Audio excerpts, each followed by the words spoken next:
जय हिंद दोस्तों। आज हम बात करने वाले हैं बहुत ही महत्वपूर्ण जानकारी की। मेरे पास सुबह से कमेंट आ रहे थे कि सर ऑनलाइन फॉर्म हो चुका है। बिल्कुल बेटा, ऑनलाइन आपके फॉर्म चालू हो चुके हैं, लेकिन आपको जो सावधानी बरतनी है मैं उसकी बात करूंगा। और आज आपके लिए बता दें कि नर्सिंग असिस्टेंट और वोमेन मिलिट्री की जो सीएमपी सेंटर की भर्ती होती है जिसमें महिलाओं को लिया जाता है, वो भी वैकेंसी आज आपकी आ चुकी है और सारे फॉर्म आपके खुल चुके हैं।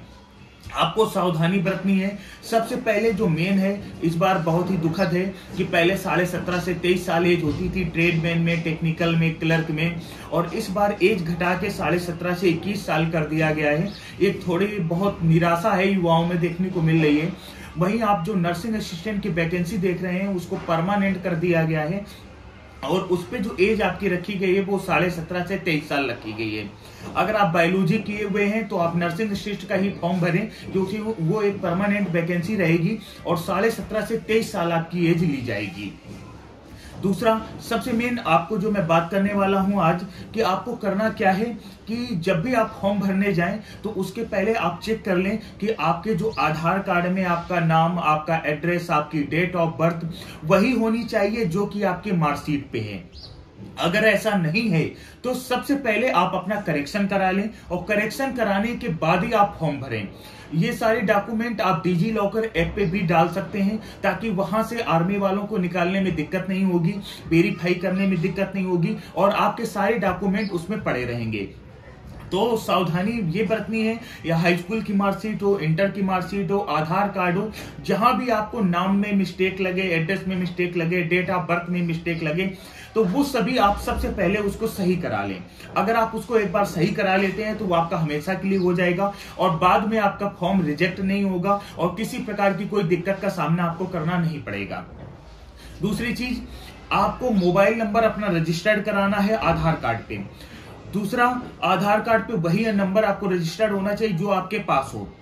अगर आपका आधार कार्ड पे नंबर रजिस्टर्ड नहीं है तो सबसे पहले आप आधार कार्ड पे अपना नंबर रजिस्टर्ड करा लें, क्योंकि उसके बिना आपका फॉर्म नहीं भर पाएगा। उस पे आपकी ओटीपी आती है और ओटीपी से आपका वेरिफिकेशन होता है।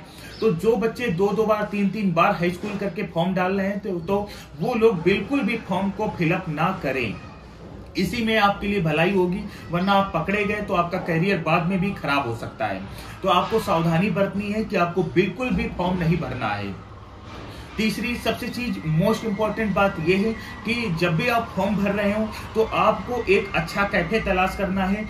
अच्छा साइज जो कैफे ऐसा चाहिए जहां पे वो फॉर्म अच्छे से भर लेता हो, ताकि आपके जो फोटो का साइज होता है, साइन का साइज होता है, 5 KB से 10 KB के बीच होना चाहिए, तो वो आपका एडिट कर लेगा। आप अपना घर पे ट्राई मत करिएगा या किसी झोला छाप के पास मत जाइएगा, क्योंकि अगर उसने फॉर्म भर दिया, गलत भर दिया, तो फिर आपको बहुत ही दिक्कत का सामना करना पड़ सकता है।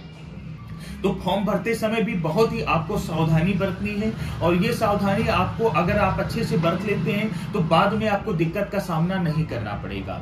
आप अच्छे से फॉर्म भरिए और किसी भी प्रकार की अगर कोई दिक्कत का होती है आपको तो आप हमें कमेंट करके हमसे पूछ सकते हैं कि सर मेरे फॉर्म भरते हुए ये दिक्कत हो रही है। और एक बात मैं आपको बता दूं कि जो इंडियन आर्मी का जो फॉर्म है आप बिल्कुल आराम से भरिएगा। जब तक आपके डॉक्यूमेंट कंप्लीट ना हो जाएं तब तक आप फॉर्म को फिलअप ना करिएगा। आपके डॉक्यूमेंट कंप्लीट हो तभी आप फॉर्म को फिलअप करिएगा। अगर कहीं भी आपको लगे कि पहले मुझे करेक्शन करा लेना चाहिए तो 1 महीने का आपके पास समय है।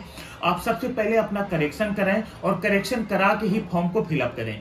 ऐसा ना करें कि आपने गलत थे, उस समय नाम आपका गलत है, आपका मोबाइल नंबर भी रजिस्टर्ड नहीं है और आपने फॉर्म को फिलअप कर दिया। दूसरी, आप ईमेल आईडी वही रखें जिसका आपको पासवर्ड आपको याद हो।